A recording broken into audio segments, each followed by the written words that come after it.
उनके लिए मैं 4 लाइनें अर्पित करना चाहूंगा कि कोई भी मुश्किल फंसा नहीं सकती, रास्ते के गिरावटें गिरा नहीं सकती, अगर जुनून है जीतने का तो हार भी हरा नहीं सकती, हार भी हरा नहीं सकती। स्वागत है भाई का सभी। आप बैठ के सुनेंगे ज्यादा बेटर रहेगा, ऐसा मेरा आपसे निवेदन है। आप बैठ जाए कृपया करके।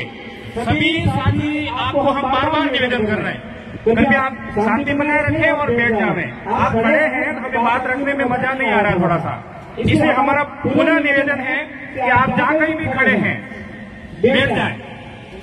जी धन्यवाद। शायद प्रतापगढ़ के इस मैदान में मेरा पहला आदिवासी कार्यक्रम है और आज कई कार्यक्रम भी हैं। मैं सबसे पहले मंच पे उपस्थित गुरुओं को नमन करते हुए प्रतापगढ़ जिले के अंदर दूर दराज से तमाम नौजवान निवासी माता बहनें जो आज धरती के सबसे बड़े अवसर को मनाने के लिए यहाँ पर एकत्रित हुए हैं, इन सबको मेरी ओर से विश्व आदिवासी दिवस की हार्दिक शुभकामनाएं। साथ ही आज से पहले कहीं नहीं मिलकर सिर्फ एक समुदाय के लिए आदिवासी दिवस की घोषणा की और आज एक समय था तब लोग आदिवासी कहने का तैयार नहीं थे। एक समय था लोग भेदभाव का विरोध करते थे और आज धीरे धीरे इतनी संख्या हो गई कि आज पूरे राजस्थान के अंदर जहां आदिवासी है सबसे बड़ा उत्सव मना रहे हैं। यह आदिवासी दिवस सिर्फ आदिवासी को दिया गया, यह इसलिए दिया गया कि आज तक अनादिकाल से जब इस धरती के अंदर इंसान के रूप में बस्तियां बनी तो पहले आदिवासी थे, जिन्होंने आदिवासी बस्तियां बनाई और आज जब ये सोचा कि आदिवासी को सुरक्षित करना जरूरी है, ये इसलिए जरूरी है, ये प्रकृति से प्रेम करते हैं, जल जंगल जमीन से प्रेम करते हैं, इनकी रक्षा करते हैं और ये इनकी पहचान है। और आज आदिवासी जंगल जमीन बचेगा तो आदिवासी बचेगा और यदि आदिवासी बचेगा तो पर्यावरण बचेगा और पर्यावरण बचेगा तो कोरोना जैसी भयंकर बीमारी नहीं आएगी और जंगल बचेगा तो इंसान धीरे धीरे खत्म होता जाएगा। इसलिए जल जंगल जमीन के असली वासियों को रक्षा करनी जरूरी है। और इससे देखते हुए आज हमारी जो मूल पहचान है, मूल संस्कृति है, उसको बचाने की जरूरत है, क्योंकि आधुनिकता की चकाचौंध के अंदर हमने बाहरी संस्कृति को अपनाना शुरू किया, हमारी संस्कृति को भूलते गए। धीरे धीरे रूप वापस लेना पड़ेगा। जिसकी मूल पहचान है, इस पहचान की वजह से हमें अधिकार मिले, जिस पहचान की वजह से हमारे पूर्वों का इतिहास है, आदिवासी का इतिहास अनादिकाल से धरती से जुड़ा हुआ है और हम लोग आजादी की लड़ाई हो या औपनिवेशिक संस्कार हो या साम्यवादी सोच हो, उसके खिलाफ हमेशा एकजुट होकर लड़े। हमारे पूर्वे बिरसा मुंडा के नेतृत्व में, पंडित जवाहरलाल के नेतृत्व में सबसे पहले लड़ने में शहीद हुए। औपनिवेशिक शासन व्यवस्था के खिलाफ हमारे पूर्व लड़े, उस जवाहर क्रांति की और उसके बाद में डिस्ट्रिक्ट शेड्यूल एक्ट बने, ह्यूमन डिस्ट्रिक्ट एक्ट बने, ऐसे कई सारे कानून बने। आज आदिवासी को 5 जनवरी 2013 सुप्रीम कोर्ट का जजमेंट कहता है कि देश का हम मालिक है, लेकिन इस मालिक की हालत मजदूर की तरह होने लगी और मालिक धीरे धीरे सरकार ने हमेशा इस्तेमाल किया और धीरे धीरे हंसने की ओर ढकेला और इसके बाद मजदूर जैसी हालत बनने के बाद में कोई हमारी तरफ देखने वाला नहीं। आज आदिवासी पे दिनों दिन अत्याचार हो रहे हैं, विस्थापन कर रहा है, जंगलों से बेदखल कर दिया जा रहा है। आज आदिवासी कभी अपने अधिकार के लिए लड़ते हुए मारा जा रहा है। और कोई सुनने वाला नहीं है, कोई बोलने वाला नहीं। जो आदिवासी है इस देश के मालिक है, अपने अस्तित्व की लड़ाई लड़ रहा है। ऐसे में जरूरत है हमें एकजुट होने की। आज देश के अंदर जितने आदिवासी हैं उतने उन्होंने संगठन तैयार किए, उतनी पार्टी के कैंडिडेट तैयार किए। यदि उनके संगठन और पार्टियां छोड़कर आदिवासी एक मंच पे आता है तो आदिवासी के अधिकारों को विकास करता है। आज हम लोग राजस्थान की विधानसभा के सदस्य हूँ। जब तक विधानसभा बनी हो, मैंने जहाँ के लोगों को जहाँ के विधानसभा तक भेजा, उनकी एक बात को राजस्थान की सरकार तक पहुंचाने का काम किया। मेरा पहला सत्र था, पहले सत्र के अंदर मैं गया था, 6 दिन का सत्र में 2 बार हुआ था। उसके बाद में जब भी विधानसभा बनी हो, एक दिन ऐसा नहीं रहा उस दिन थावरचंद गहलोत का नाम विधानसभा में नहीं आया। और हर एक बात जुल्म के खिलाफ थी, हर एक बात अन्याय के खिलाफ थी, हर एक बात शोषण के खिलाफ थी, हर एक बात गलत शिक्षा के खिलाफ थी, हर एक बात भ्रष्टाचार के खिलाफ थी, हर एक बात मजदूर के साथ थी, किसान और नौजवान के लिए थी, और हर एक बात जंगल जमीन के लिए थी। मैंने राजस्थान की सरकार में आप लगा था, हम आदिवासी हैं, इस देश के वारिस हैं, आप हमको बनवासी मत कहिए। बनवासी हमको गाली देती है क्योंकि वन के अंदर सारे जीव जंगल रहते हैं। और ये बात सरकार को कही थी कि आदिवासी है, इस देश के असली मालिक है। और इसके बाद में हमने कहा कि हमारे ऊपर अत्याचार बढ़ रहा है, इसलिए हम लोग एक अलग प्रदेश की मांग कर रहे हैं। और ये आखिरी लंच जब तक रहेगा तब तक ये मांग हमारी जारी रहेगी और ये बात राजस्थान की सरकार के सामने भी रहेगी। वो इसलिए जरूरी है, आजादी के इतने सालों बाद भी आज भी आदिवासी उपेक्षित रहा, आज भी आदिवासी की मूल पहचान से वंचित रहा, आज भी आदिवासी जनजाति से वंचित रहा। और आज संविधान की किताब में 5 यूनिवर्सिटी की कैद बनी हुई है। ये 5 यूनिवर्सिटी आज भी भारत पे लागू नहीं हुई है। अच्छी यदि हमको संविधान मिल रहा होता, हमारा हाल क्या होता। उसके बाद भी 5 यूनिवर्सिटी का दरवाजा लागू मिल गया।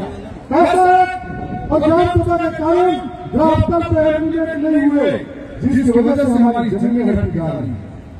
आज इसलिए भी जरूरी है कि कोई हमारे सर पे आके मुद्रा है, कोई हमको किसी के मारा है, कोई हमारे पेट के साथ लगा कर रहा है, कोई हमारा अधिकार खा रहा है, कोई जमीन लूट रहा है। इसलिए प्रदेश जरूरी है।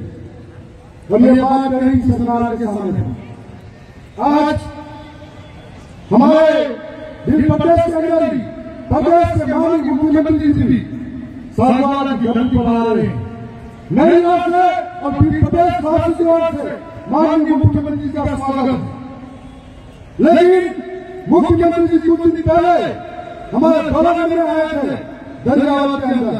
मुझे इस बात का खेद था कि झालावाड़ के अंदर मासूम बच्चों की गलत सिस्टम के कारण वहां पर नहीं जा पाए।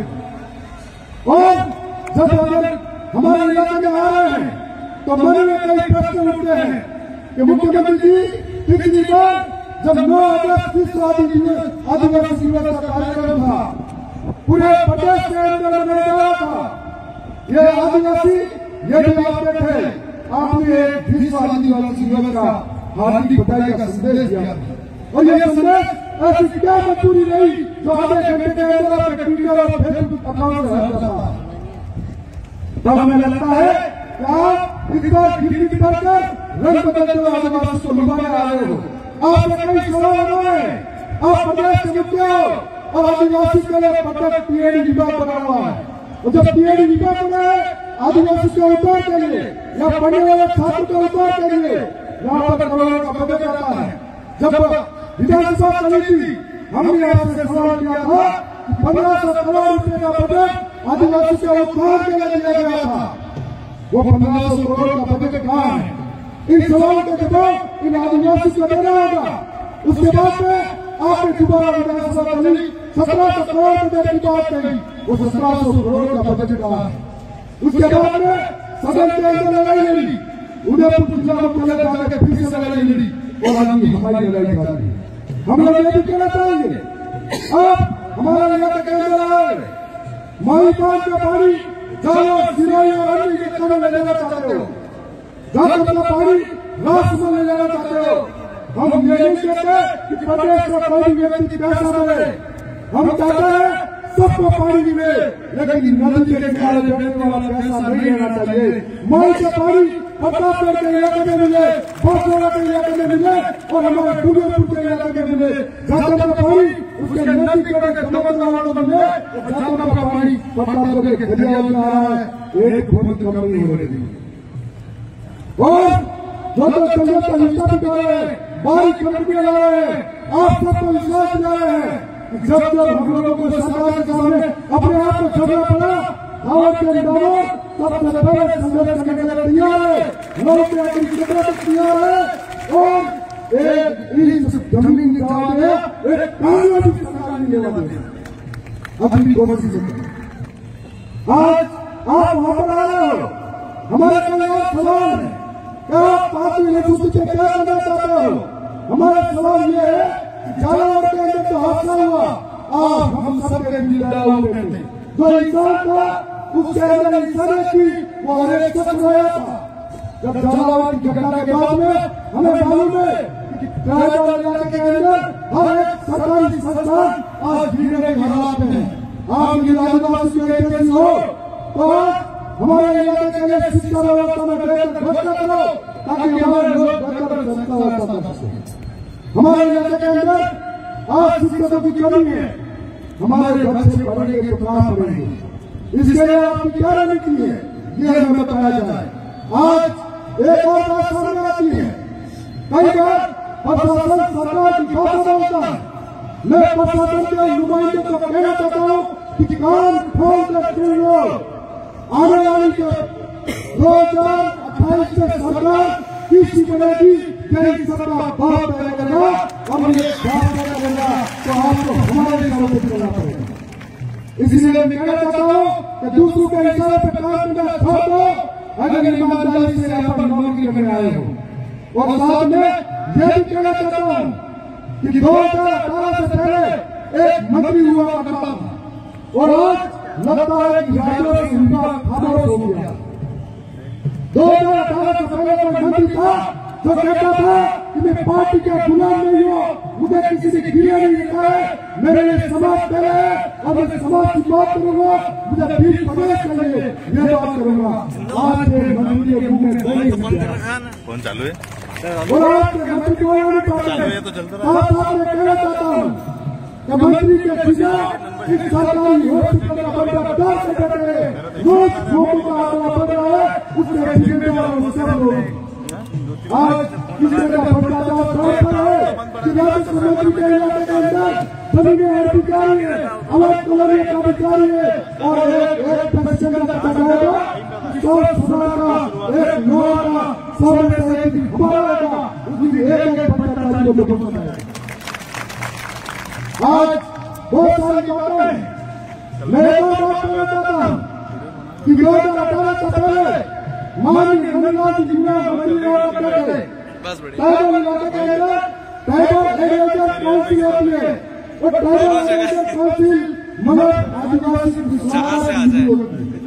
ये सरकार की थी, आदिवासी के लिए बजट होगा वो किससे खर्च किया जाएगा और किस योजना में खर्च किया जाएगा, ये ट्राइबल एग्रीकल्चर काउंसिल का काम है। जब आदिवासी मुख्यमंत्री आदिवासी इसका अध्यक्ष होता तो आदिवासी की समस्या को समझता। आज मुख्यमंत्री प्रदेश में उन्हें क्या मालूम है कि हमारे रीति रिवाज क्या है, हमारी भाषा क्या है, बोली क्या है, संस्कृति क्या है, हमारी व्यवस्था क्या है, उनको मालूम क्या है, हमारी क्या है।